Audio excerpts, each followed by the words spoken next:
Good afternoon. యాక్చువల్గా మనం ఏం చెప్పుకున్నాం అని అడిగితే లాస్ట్ క్లాస్లో కంప్లీట్గా మాట్లాడుకునేటటువంటివి సి లాంగ్వేజ్లో రకరకాలైనటువంటి టాపిక్స్ గురించి మాట్లాడుకోవడం జరిగింది.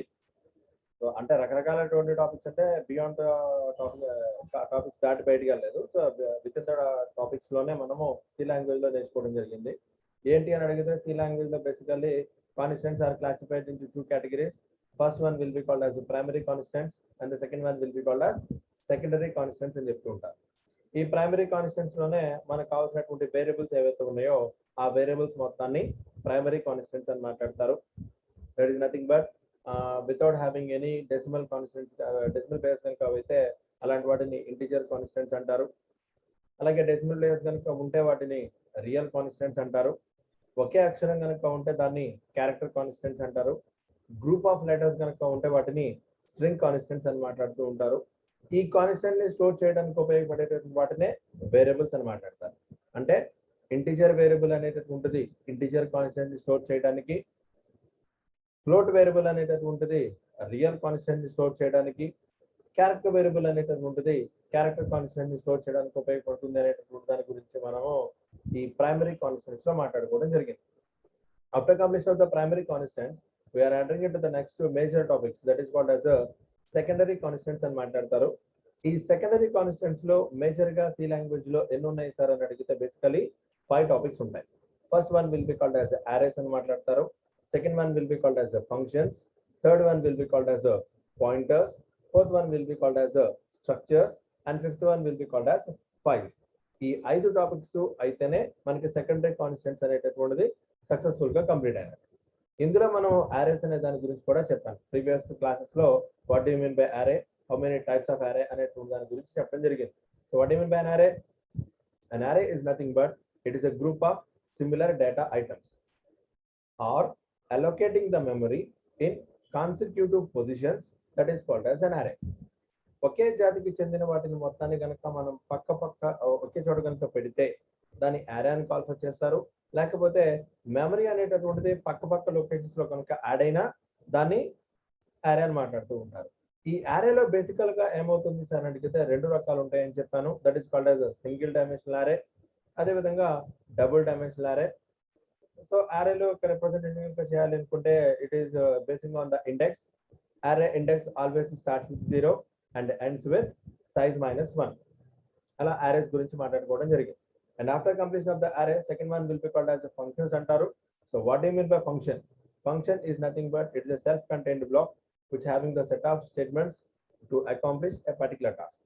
మనకంటూ మనం ఒక ఫంక్షన్ అనేటువంటి దాన్ని డిఫైన్ చేసి అది ఒక సపరేట్ బ్లాక్ కింద రాసుకుని అది కేవలం ఆ పనిని మాత్రమే కనుక చేయాలి అని కనుక చెప్పగలిగితే under the main function.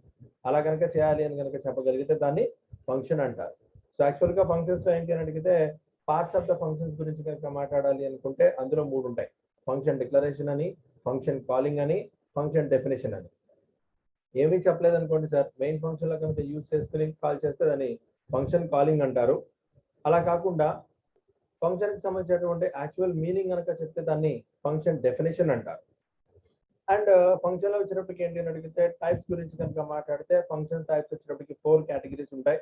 So no arguments, no return values, with arguments no return values, no arguments with return values and with arguments with return values అని చెప్పేసి 4 రకాలు చెప్పడం జరిగింది. So these are all called as functions. And coming to the next one will be called as a pointers. So what do you mean by pointer అని అడిగితే a pointer is used to store an address of a variable.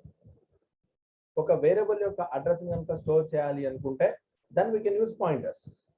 At the time of declaration టైంలో మామూలుగా define చేసేటువంటి variable ఏదైతే ఉందో దాని ముందు Austric కనుక ప్లేస్ చేసాము అని అడిగితే then that is treated as a pointer. Remember that always pointer variable stores address తప్ప పాయింటర్ వేరియబుల్ ఏది స్టోర్ చేయలేదు అని చెప్పడం జరిగింది.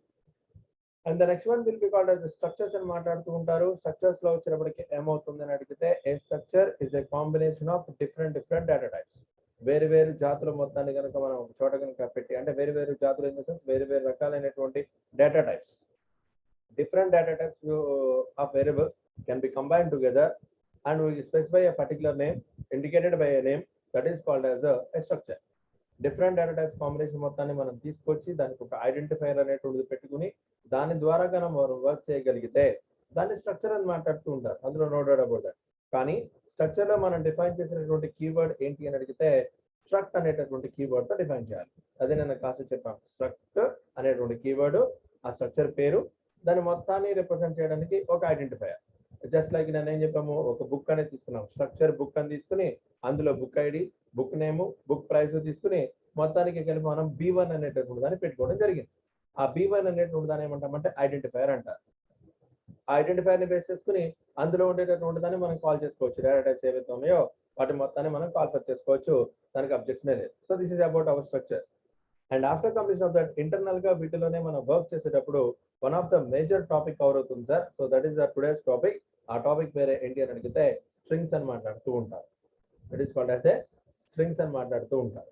So what do you mean by string అని అడిగితే simply say a string is nothing but it's a character array. String is nothing but character array. So character array ఏంటి, array అంటే ఏంటి అని అడగచ్చు. So what do you mean by array? An array is nothing but group of similar data items. అంతే కదా చెప్పింది. So character array is nothing but it's a group of characters. It's a group of characters. కానీ అది మనం ఒక string అని కనుక చెప్పాలి అనుకుంటే ఆ గ్రూప్ ఆఫ్ క్యారెక్టర్స్ అనేటటువంటి వాడిని రిప్రజెంట్ చేస్తూ మనం సైజ్ అనేటువంటిది కనుక చెప్పి మనం దాని యొక్క రిప్రజెంటేషన్ చేసుకుంటూ వెళ్ళచ్చు. కాకపోతే ఈ స్ట్రింగ్ అనే ఐడెంటిఫికేషన్ చేయడం ఎలా అని అడిగితే ఇక్కడ చెప్తారు sir, what you mean by string and how to initialise అని అడిగితే a string is a null terminated character array. Remember that, null terminated in the sense ఏంటి అని అడిగితే మనము ఏదైతే లెటర్స్ చెప్పదలుచుకున్నామో ఆ చెప్పేటటువంటి లెటర్స్ అనేటటువంటివి అయిపోయిన తర్వాత లాస్ట్ లో ఇంటర్నల్ గా ఏం తీసుకుంటుంది సార్ అని అడిగితే నల్ క్యారెక్టర్ తీసుకుంటుంది. ఆ నల్ క్యారెక్టర్ ఎలా రిప్రజెంట్ చేస్తాం సార్ అని అడిగితే బేసింగ్ ఆన్ దిస్, ఇదిగోండి సార్, /0. /0 కనుక వచ్చింది అని అడిగితే that is a null character. Automatic గా మీరు చెప్పినా చెప్పకపోయినా ఆ స్ట్రింగ్ అనేటటువంటిది అయిపోయిన తర్వాత ఆ నల్ క్యారెక్టర్ ప్లేస్ చేసేస్తుంది. సో ఎప్పుడైతే నల్ క్యారెక్టర్ అనేటటువంటిది ప్లేస్ చేసేసుకుందో, ఐ మీన్ ఎవరు ప్లేస్ చేస్తారని అడిగితే కంపైలర్. సో ఎప్పుడైతే మన కంపైలర్ అనేటటువంటిది అక్షరాలన్నీ అయిపోయిన తర్వాత లాస్ట్ లో /0 అని పెట్టాందో ఆటోమేటిక్ గా ఓహో ఈ స్ట్రింగ్ ఎక్కడితో అయిపోయింది అని దానికి ఇండికేషన్. సో ఈ నల్ క్యారెక్టర్ కి కూడా ఒక సైజ్ తీసుకోవడం జరుగుతుంది. అందుకని చెప్తారు సార్ చూడండి, this means after the last character మనం ఎంటర్ చేసినటువంటి అక్షరాలు ఏదైతే ఉన్నాయో ఈ అక్షరాలు అయిపోయిన తర్వాత లాస్ట్ లో ఒక అక్షరం ప్లేస్ అవుతుంది, that is called as a null character అని మాట్లాడుతూ ఉంటారు. సో నల్ క్యారెక్టర్ యొక్క రిప్రజెంటేషన్ ఎలా ఉంటుంది అడిగితే సింగిల్ కొటేషన్స్ లో /0. బట్ ఇది మనం చెప్పాల్సిన అవసరం లేదు, ఆటోమేటిక్ గా బై డిఫాల్ట్ గా కంపైలర్ డిసైడ్ చేసుకుంటూ వెళ్ళిపోతుంది. కానీ మనము మెమరీ మీద వర్క్ చేసే లెక్క అయితే ఇస్ నథింగ్ బట్ ఆ మెమరీ యొక్క అడ్రస్ ని బేస్ చేసుకుని మనం పాయింటర్స్ లో కనుక వర్క్ చేసే లెక్క అయితే we must specify after completion of the character. కానీ మనకి ఇక్కడ అంత కష్టపడాల్సినటువంటి అవసరం ఏమీ లేకుండా ఆటోమేటిక్ గా మన కంపైలర్ ఏం చేస్తుంది సార్ అని అడిగితే ఒక క్యారెక్టర్ array తీసుకున్నప్పుడు after completion of all the characters automatically ఈ నల్ క్యారెక్టర్ అనేటటువంటిది ప్లేస్ చేయడం జరుగుతుంది. సో దీన్ని ఎలా చెప్తాం సార్ అడిగితే the general form of the declaring the string is character అని చెప్పేసి str అని బ్రాకెట్ లో సైజ్ చెప్పాలి. str అని బ్రాకెట్ లో సైజ్ చెప్పాలి. అంటే మీరు ఒక 100 క్యారెక్టర్స్ తీసుకోవాలనుకున్నారు సార్, క్యారెక్టర్ str 100 అని చెప్పండి. ఒక 10 క్యారెక్టర్స్ తీసుకున్నారు అనుకోండి సార్, క్యారెక్టర్ str అని చెప్పేసి బ్రాకెట్ లో 10 అని చెప్పండి. So how many characters you want to specify అంటే మీరు అప్రాక్సిమేట్లీ మీరు చెప్పలేకపోతే రఫ్లీ ఎక్స్పెక్టేషన్ చేసి అక్కడ మీరు స్పెసిఫై చేయాలి. అంటే ఫర్ ఎగ్జాంపుల్ క్యారెక్టర్ str అని చెప్పేసి కనుక చెప్తే ఇక్కడ మనం సైజ్ చెప్పలేదు, ఆటోమేటిక్ గా తీసేసుకుంటుంది, ప్రాబ్లం లేదు. క్యారెక్టర్ str అని కనుక చెప్తే ఇక్కడ హలో అని కనుక మాట్లాడాము అంటే so how many characters of hello? So 1 2 3 4 5 5 letters ఉంటాయి. 5 లెటర్స్ అయిపోయిన తర్వాత 6వ అక్షరంలో ఈ నల్ క్యారెక్టర్ ప్లేస్ అవుతుంది. So we are declaring a character array with 5 characters, namely 5 అక్షరాలు కనుక పెట్టినట్లయితే HELLO అని కనుక పెడితే ఆటోమేటిక్ గా 6వ పొజిషన్ లో ఈ నల్ క్యారెక్టర్ కూడా స్టోర్ అవుతుంది. అందుకనే దీని యొక్క సైజ్ వచ్చేటప్పటికి ఏమవుతుంది అంటే ఇండైరెక్ట్లీ వీ నీడ్ 5+1 లొకేషన్స్ అంటారు. అంటే 1 స్పేస్ అనేటువంటిది ఎక్స్ట్రా తీసుకుంటుంది, కానీ మనం దాని గురించి పట్టించుకోవాల్సిన అవసరం లేదు. So we are treating as the size of string is nothing but 5. So అది ఇంటర్నల్ గా తీసుకుంటుంది, ఇంటర్నల్ గా మెమరీ అనేటువంటిది మన కంపైలర్ అనేటువంటిది ఆ నల్ క్యారెక్టర్ తీసుకుంటుంది. కానీ so we don't want to count that null character also. So మన యొక్క లెంత్ ఫైండ్ అవుట్ చేయాలనుకున్నప్పుడు హెచ్ఈఎల్ఎల్ఓ హెలో అని 5 లెటర్స్ మాత్రమే చెప్పడం జరుగుతుంది. సో ఇదిగోండి సార్, ఫస్ట్ పొజిషన్ లో హెచ్, సెకండ్ పొజిషన్ లో ఈ, థర్డ్ పొజిషన్ లో ఎల్, ఫోర్త్ పొజిషన్ లో ఎల్, ఫిఫ్త్ పొజిషన్ లో 0 అండ్ లాస్ట్ పొజిషన్ లో /0. What do you mean by /0 is nothing but it's a null character.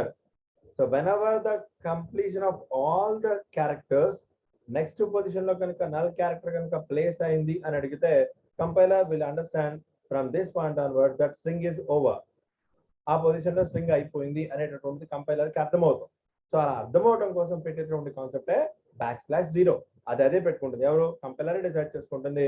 After completion of the string automatically it added one more character that is called as a null character. When it places a null character, it means completion of the string is over. So no more additionals అనేటటువంటి జరగవు అని చెప్పేసి indication తీసుకోవడం జరుగుతుంటుందని చెప్పేసి చెప్తూ ఉంటారు. And ఈ string లో కనుక మనం తీసుకోవాలి అనుకుంటే, అనుకున్నప్పుడు ఏమవుతుందని అడిగితే, ఇది array కాబట్టి array యొక్క always starts with an index with 0. So అందుకనే ఫస్ట్ పొజిషన్ ని స్ట్రింగ్ ఆఫ్ 0 అని మాట్లాడతారు. సెకండ్ పొజిషన్ ని string of 1, string of 2, string of 3, string of 4, string of 5. Total 6 కాబట్టి 6 పొజిషన్స్ కౌంట్ చేసుకుంటుంది. సో స్ట్రింగ్ ఆఫ్ 0 పొజిషన్ లో H ఉంటుంది.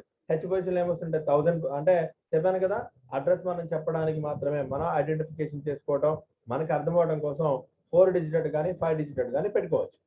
So అది ఎంత వస్తుంది అనేటటువంటిది నాకు కూడా తెలియదు, సో మీకు కూడా తెలియదు.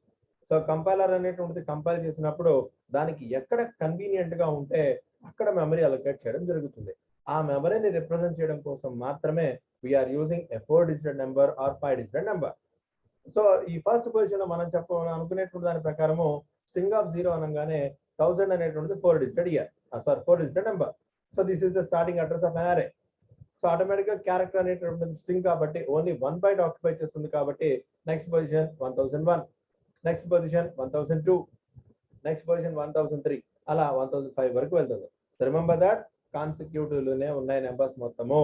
ఎందుకు అని అడిగితే a string is nothing but it's a character array. So as per definition of an array, allocating the memory is consequently continuation ga undali. Allocating the memory continuously, that is an array. So string is also a character an array. Obviously memory is also allocated side by side only. So that's why 1000, 1001, 1002, 1003, 1004, 1005 ఇలా పక్క వెళ్తూ ఉంటుంది. మరి ఈ string మీద మనం ఎలా operations చేయగలము అని అడిగితే, ఫస్ట్ ఆ స్ట్రింగ్ లో క్యారెక్టర్స్ ని ఎలా రీడ్ చేయాలి, స్ట్రింగ్ లో ఉన్నటువంటి క్యారెక్టర్స్ ని ఎలా ఇది రీడ్ చేయడం ఇన్ ద సెన్స్ మనం ప్లేస్ చేయడము, అలాగే దానిలో ఉన్నటువంటి క్యారెక్టర్స్ ని బయటికి తీసుకురావడం. అంటే స్ట్రింగ్ లో రాసే దాన్ని రీడింగ్ అని చెప్తుంటారు. అది ఎలా చెప్తామని అడిగితే, ఫర్ ఎగ్జాంపుల్ చూడండి సార్, ఇక్కడ క్యారెక్టర్ STRF అని చెప్పి 100 అని కనుక చెప్పినట్లయితే, మనం జనరల్ గా మనకి తెలిసినటువంటిది కీబోర్డ్ మీద నుంచి మనం ఇచ్చినటువంటి డేటా అనేటటువంటిది యాక్సెప్ట్ చేసి ఎగ్జాక్ట్ ఆ వేరియబుల్ లో ప్లేస్ చేయడానికి ఉపయోగించే function scanf. And here also strings కోసం ఉపయోగించేటటువంటి దాన్ని గెటస్ అనేటువంటి ఒక ఫంక్షన్ కూడా వాడుతూ ఉంటారు. So use of scanf and as well as using of gets function. ఈ scanf అనేటువంటి దాని ద్వారా కానీ గెటస్ అనేటువంటి ఫంక్షన్ ద్వారా కానీ ఏం చేయొచ్చు అని అడిగితే, ఆబ్వియస్లీ మనం ఇచ్చినటువంటి స్ట్రింగ్స్ ని ఎగ్జాక్ట్ గా ఆ వేరియబుల్ లో ప్లేస్ చేయడం జరుగుతుంది. కాకపోతే మనం scanf అనేటువంటిది యూజ్ చేసినప్పుడు ఇక్కడ మనకు ఒక ట్రబుల్ కనిపించింది. మరి మీరు అబ్జర్వ్ చేస్తారో లేదో, నిన్నటి క్లాస్ లో చెప్పాను. ఏంటి అని అడిగితే, పేరు టైప్ చేసిన తర్వాత మధ్యలో స్పేస్ ఇచ్చేదైనా సరే రాస్తే, అంటే సి స్పేస్ ప్రోగ్రామ్ అని రాస్తే అది యాక్సెప్ట్ చేయలేదు, ఓన్లీ సి మాత్రమే తీసుకోండి. అలా స్పేసెస్ ఏదైనా ఇచ్చినప్పుడు యాక్సెప్ట్ చేయట్లేదు కాబట్టి then we can use this gets అనేటువంటి ఫంక్షన్ యూజ్ చేసి కూడా చేసుకోవచ్చు. అది నేను ఒకసారి ప్రాక్టికల్ గా కూడా చూపిస్తాను ఎలా వస్తుంది ప్రాబ్లం అనేటటువంటిది. సో ఈ గెటస్ అనేటువంటి ఫంక్షన్ ద్వారా మనం స్ట్రింగ్స్ వాడచ్చు, అలాగే scanf అనేటువంటి ఫంక్షన్ ద్వారా కూడా క్యారెక్టర్స్ తీసుకోవచ్చు. అదే విధంగా దాని కనుక ప్రింట్ చేయాలి అనుకుంటే we can use printf, direct గా ప్రింట్ చేసేయచ్చు, ప్రాబ్లం లేదు. లేదా పుట్టెస్ అనేటువంటి ఫంక్షన్ ద్వారా కూడా ఆ ఫైల్ ని స్క్రీన్ మీద ప్రింట్ చేసుకోవచ్చు. Choice is yours. సో గెటస్ అనేటువంటి ఫంక్షన్ ద్వారా స్ట్రింగ్ లో రాయొచ్చు, పుట్టెస్ అనేటువంటి ఫంక్షన్ ద్వారా ఆ స్ట్రింగ్ లో ఉన్నటువంటి కంటెంట్ ని రీడ్ చేయొచ్చు, రైట్ చేయొచ్చు అనమాట.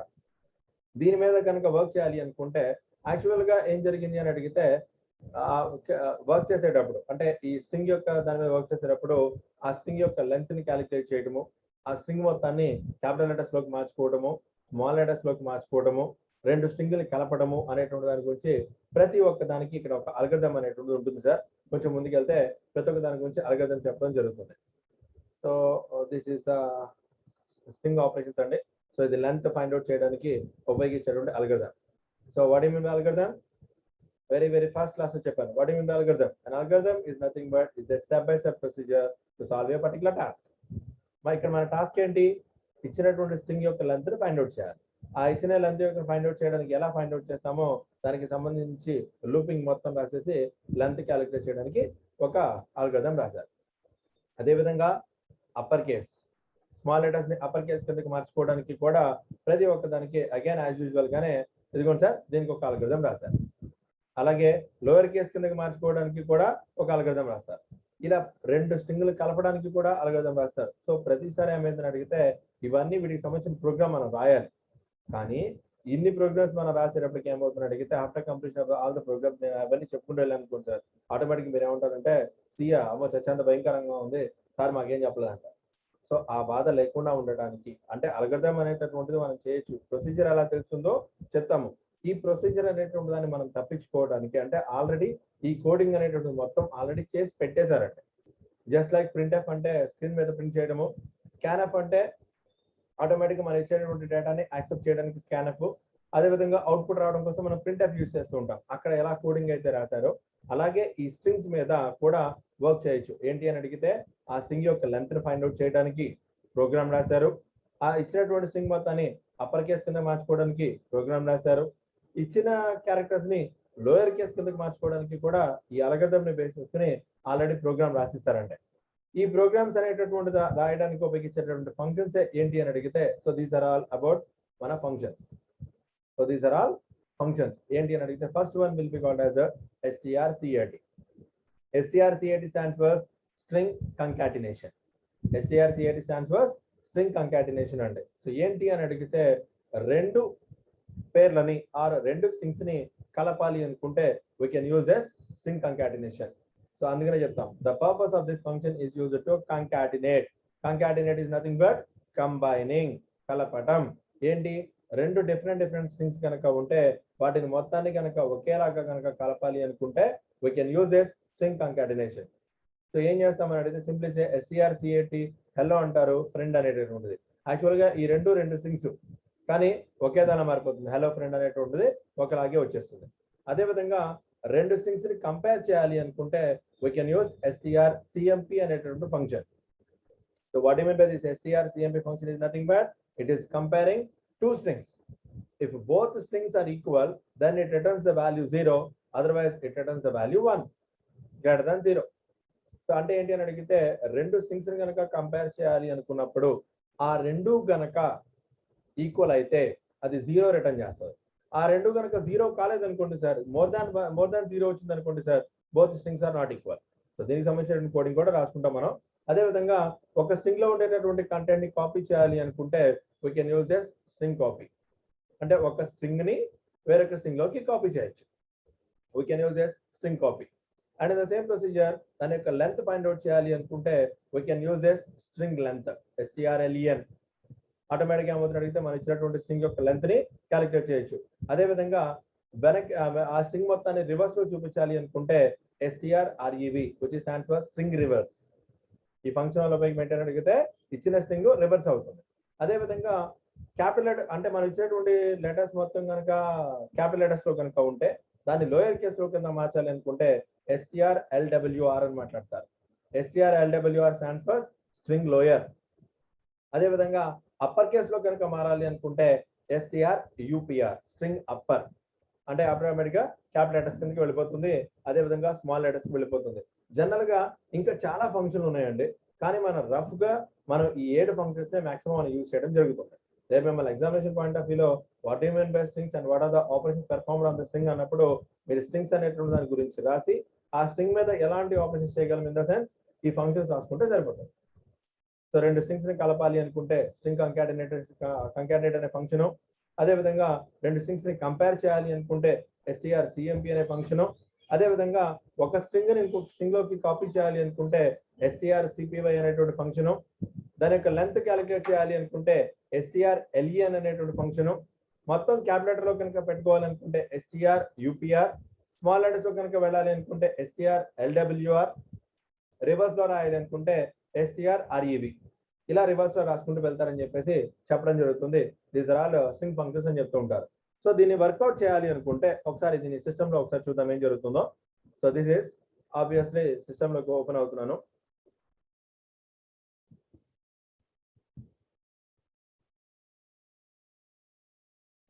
సో దిస్ ఇస్ నా సిస్టమ్ ప్రోగ్రామ్ అండి. వెళ్ళిన తర్వాత ఇందులో ఫస్ట్ వన్ జనరల్ గా మనకి తెలిసిన దాని ప్రకారం ఏంటి అని అడిగితే we want to start with header file కాబట్టి hash include stdio.h. that means standard input output dot header file. Why we are using is nothing but printf కి సంబంధించిన కోడింగ్, scanf కి సంబంధించిన కోడింగ్ అందులో ఉంటుంది కాబట్టి stdio.h. and second one will be called as hash include conio.h. what do you mean by this అని అడిగితే console input output dot header file, which is nothing but మనకి స్క్రీన్ మీద output కనిపించిన తర్వాత ఆ అవుట్పుట్స్ దీన్ని క్లియర్ చేయాలి అన్నా లేదా ఒక నిమిషం వెయిట్ చేయాలి అన్నా we can use this CLR SCR get console input output dot header file use చేయడం జరుగుతుంది. అదే విధంగా ఇప్పటి వరకు మనం మాట్లాడినటువంటి స్ట్రింగ్ కాపీ ఫంక్షన్ కానీ, స్ట్రింగ్ కంపారిజన్ కానీ, స్ట్రింగ్ రివర్స్ కానీ, స్ట్రింగ్ అప్పర్ కానీ, స్ట్రింగ్ లోయర్ కానీ ఆ ఫంక్షన్ కి సంబంధించినటువంటి హెడర్ ఫైల్ ఏంటి అని అడిగితే hash include string.h. So string.h అనేటువంటి హెడర్ ఫైల్ ఏముంటుంది సార్ అని అడిగితే స్ట్రింగ్స్ కి సంబంధించినటువంటి టోటల్ ఇన్ఫర్మేషన్ మొత్తం కోడింగ్ మొత్తము అంటే ఇందాక చూపించాను కదా ఆల్గరిథం కి సంబంధించినటువంటి కోడింగ్ మొత్తము string.h అనే హెడర్ ఫైల్ లో ఉంటుంది. ఆబ్వియస్లీ ప్రోగ్రామ్ స్టార్ట్ చేసినప్పుడు void main తో కాబట్టి I'm using here void main. Right, బాగుంది. తర్వాత first I want to define a string. So character st అని చెప్పేసి ఒక 100 క్యారెక్టర్స్ ని డిఫైన్ చేశాను. 100 క్యారెక్టర్స్ ని డిఫైన్ చేశాను అంటే నేను ఒక 100 అక్షరాలు తీసుకోవడానికి రెడీ చేసి పెట్టుకున్నాను. బట్ 100 ఇవ్వాలంటే దట్ ఇస్ ఓవేస్. సో స్క్రీన్ ని క్లియర్ చేయాలి కాబట్టి I'm using here CLR SCR for clear the screen. దాన్ని స్క్రీన్ మీద ప్రింట్ చేయాలి కాబట్టి అంటే ఏదో ఒక స్ట్రింగ్ ని ఎంటర్ చేయమని చెప్పడం కోసము ఏమన్నాను సార్ అని అడిగితే సమ్ \n అని చెప్పేసి ఎంటర్ ఎనీ స్ట్రింగ్ అని పెట్టా. ఏదైనా ఒక స్ట్రింగ్ ఎంటర్ చేయండి బాబు అని చెప్పి రాశాను. దాన్ని రీడ్ చేయాలనుకుంటే యాక్చువల్ గా scanf యూజ్ చేయొచ్చు, కానీ scanf యూజ్ చేస్తే ఏమైంది సార్ అని అడిగితే స్పేసెస్ తీసుకోదు కాబట్టి ఐఎమ్ యూజింగ్ హియర్ getas అనేటువంటి ఫంక్షన్ ద్వారా ఈ st అనేటువంటి వేరియబుల్ లో ప్లేస్ చేయాలి. మరి నేను ఇచ్చినటువంటిది అవునా కాదా చెక్ చేసుకోవడం కోసము ఇదిగోండి సార్ printf అని చెప్పేసి ఇక్కడ \n అని చెప్పేసి ఇక్కడ రాస్తున్నాను సార్ given string అని చెప్పేసి %s, st ఇచ్చిన స్ట్రింగ్ యాజ్ గా ప్రింట్ అయింది. సో ఒకసారి గెట్ చేయొచ్చు అన్నాను. ఇక్కడ వరకు అసలు నేను రాసిన ప్రోగ్రామ్ కరెక్ట్ గా ఉందా లేదా అని చెక్ చేయడం కోసం గెట్ చేయొచ్చు అని చెప్పేసి ప్రోగ్రామ్ క్లోజ్ చేశాను. So now we are compiling the program by pressing Ctrl F9. So obviously the program will be running. Enter any string అని అడిగింది. ఇక్కడ రాస్తున్నాను సార్ CSTS_govt.kalasala అని రాశాను. So obviously this is a string. ఇచ్చిన స్ట్రింగ్ యాజ్ ఇట్ గా print అయింది including spaces. But నిన్న అయితే scanf యూజ్ చేస్తే నాకు స్పేసెస్ రాలేదండి. ఇక్కడ వచ్చినప్పటికి ఇంక్లూడింగ్ స్పేసెస్ తో సహా మొత్తం వచ్చింది. ఇప్పుడు నేను ఏం చేస్తున్నాను సార్ అని అడిగితే I want to use the function. So ఏంటి first whatever the string we are giving that should be converted into upper case అనుకోండి సార్. సింప్లీ సే printf అని చెప్పేసి \n అప్పర్ కేస్ అని హెడ్డింగ్ పెట్టేసి so now we are converting the total string into upper case. That's why strupr అనేటువంటి function. String upper case అని చెప్పేసి just say st అన్నాను. ఎప్పుడైతే నేను స్ట్రింగ్ అప్పర్ కేస్ అని చెప్పి రాసానో ఆటోమేటిక్ గా ఏమవుతుంది అని అడిగితే అది మొత్తం అప్పర్ కేస్ కిందకి మారిపోతుంది నేను ఏది రాస్తే అది. దాని తర్వాత కూడా ఒక్కసారి ఏం చేస్తున్నాను సార్ అని అడిగితే మళ్ళీ స్ట్రింగ్ ని ప్రింట్ చేసి చూస్తున్నాను. ఇదిగోండి సార్ printf అని చెప్పేసి \n అని చెప్పి ఒరిజినల్ అని చెప్పి చెప్తున్నాను సార్. ఒరిజినల్ అని చెప్పేసి %s, st ఏం జరిగిందో చూద్దాం. అదిగోండి Ctrl F9. రైట్, కంపైల్ అయింది ప్రోగ్రాము. యాజ్ యూజువల్ గానే CSTS_govt.kalasala అని రాశాను. చూడండి సార్ CSTS గవర్నమెంట్ కళాశాల అని ఫస్ట్ నేను ఇచ్చింది వచ్చింది. ఎప్పుడైతే నేను అప్పర్ కేస్ లోకి మార్చానో ఆటోమేటిక్ గా సోర్స్ మొత్తం అప్పర్ కేస్ లోకి మారిపోయింది. దాంట్లో అందుకనే ఒరిజినల్ అని చెప్పేసి కూడా చూడండి సార్ ఇక్కడ ఒరిజినల్ కూడా CSTS గవర్నమెంట్ కళాశాల అని అప్పర్ కేస్ కిందకి మారిపోయింది. సపోజ్ అది మళ్ళీ లోయర్ కేస్ లోకి మారాలనుకోండి సార్ ఇదిగోండి సార్ printf అని చెప్పేసి అగైన్ మళ్ళీ \n లో లోయర్ కేస్ అని రాసి అంటే నాకు తెలియడం కోసం లోయర్ కేస్ అని రాసి %s. So what is the function for string lower case? So దానికోసం strlwr స్ట్రింగ్ లోయర్ అని చెప్పేసి st అని చెప్పాను. ఆటోమేటిక్ గా లోయర్ కేస్ కిందకి మారిపోయింది. చెక్ చేయండి వచ్చిందా రాలేదా. ఇదిగోండి సార్ సేమ్ CSTS GOVT కళాశాల అని రాశాను. ఆబ్వియస్లీ ఫస్ట్ మన ఇచ్చినటువంటి స్ట్రింగ్ ప్రింట్ అయింది, అది అప్పర్ కేస్ కిందకి మారింది, ప్రింట్ అయింది, లోయర్ కేస్ కిందకి మారింది, ప్రింట్ అయింది. అదేవిధంగా నేను ఇచ్చినటువంటి స్ట్రింగ్ యొక్క లెంత్ క్యాలిక్యులేట్ చేయాలి అనుకుంటే దానికోసం కూడా రాయొచ్చు. \n అని చెప్పేసి ఇక్కడ LENGTH లెంగ్త్ అని చెప్పేసి ఇక్కడ %s అని చెప్పి STRLEN స్ట్రింగ్ లెంత్ అని చెప్పేసి బ్రాకెట్ లో నాకు కావాల్సినటువంటి string. So obviously it find out the length of a given string. ఇక్కడ అబ్జర్వ్ చేయండి సార్, CS అని రాశాను, ఇంకేం రాలేదు, 4 అక్షరాలే మారింది మొత్తము, కానీ లెంత్ వచ్చేటప్పటికి లెంత్ రాలేదు. ఎందుకని? లెంత్ అనేటటువంటిది అక్షరాల రూపంలో కాదు, నెంబర్ రూపంలో ఉంటుంది కాబట్టి %D వాడాలి. బై మిస్టేక్ నేను %S వాడేటప్పటికి అదేదో బోర్లాండ్ సి అని చెప్పి చూపించింది. ఇప్పుడు మళ్ళీ మార్చాను, రైట్. ఇప్పుడు చూడండి sir, CS right. Obviously length 4 characters వచ్చేసాను. అంటే 4 ఇన్ ద సెన్స్ నేను ఎన్ని లెటర్స్ అయితే ఇచ్చానో అన్ని లెటర్స్ చూపిస్తుంది, అదే దాని చూపించదు. ఎందుకంటే నల్ క్యారెక్టర్ తీసుకోదండి. బట్ ఇంటర్నల్ గా మాత్రం ఆక్యుపైస్ నల్ క్యారెక్టర్, బట్ మన కౌంటింగ్ లో మాత్రం నల్ క్యారెక్టర్ రాదు. ఓకే, అదే విధంగా స్ట్రింగ్ ని కాపీ చేయాలి అనుకుంటే we can copy the string. So string copy అనేటువంటి ఫంక్షన్ ద్వారా మొమాటం లేకుండా కాపీ చేసుకోవచ్చు.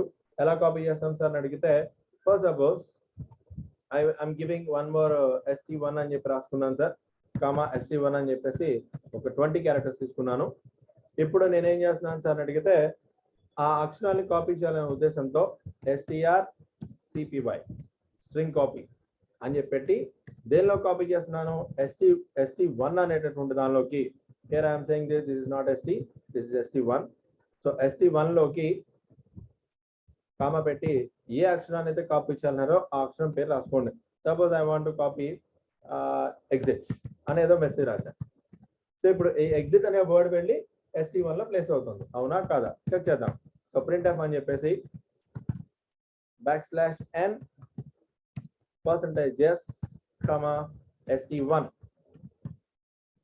స్ట్రింగ్ 1 ప్రింట్ అవుతుంది. చెక్ చేయండి. ఇదిగోండి సార్, కంపైల్ చేశాను, నార్మల్ ఎంత అక్కడ యాజ్ యూజువల్ CS, బట్ ఇదిగోండి సార్ ST ఎగ్జిట్ అని లాస్ట్ లో ప్రింట్ అయింది. అంటే ఈ ST1 అనేటటువంటి దానిలోకి ఈ ఎగ్జిట్ అనేటువంటి స్ట్రింగ్ వెళ్ళి కాపీ అయ్యింది. అలాగే స్ట్రింగ్ రివర్స్ రాయొచ్చు, అదేవిధంగా స్ట్రింగ్ కంపారిజన్ రాసుకోవచ్చు. ఇలాంటి ఎగ్జాంపుల్స్ అనేటువంటి మొత్తం మనం చాలా రాసుకోవచ్చు. సో ఇవన్నీ దీనికి సంబంధించిన ఎగ్జాంపుల్ మొత్తం మీ మెటీరియల్ లో కూడా ఉంది. Already I specified the given material. ఒకసారి చూడండి సార్, తెలుస్తుంది మీకు మెటీరియల్లో. తెలియకపోతే we will go with this. So ఇదిగోండి సార్, మీ మెటీరియల్లో ఆల్రెడీ ఇక్కడ మెటీరియల్ నేను స్పెసిఫై చేశాను. ఈ మెటీరియల్లోనే this is the program. So this is the program. ఈ ప్రోగ్రామ్ మొత్తం ఉంది. ఈ ప్రోగ్రామ్ లో ఎలా వాడాలి ఏంటనేటువంటి దాని మీద ఒక చిన్న ఎగ్జాంపుల్. యాక్చువల్గా ఏంటంటే ఈ ఫంక్షన్ సంబంధించిన కోడింగ్ మొత్తం ఆల్రెడీ అందులో ఉంది, మనం చెప్పింది ఏం కాదు. ఓకే సార్, ఒకసారి నాకు అటెండెన్స్ చెప్పండి. First of all I unmute this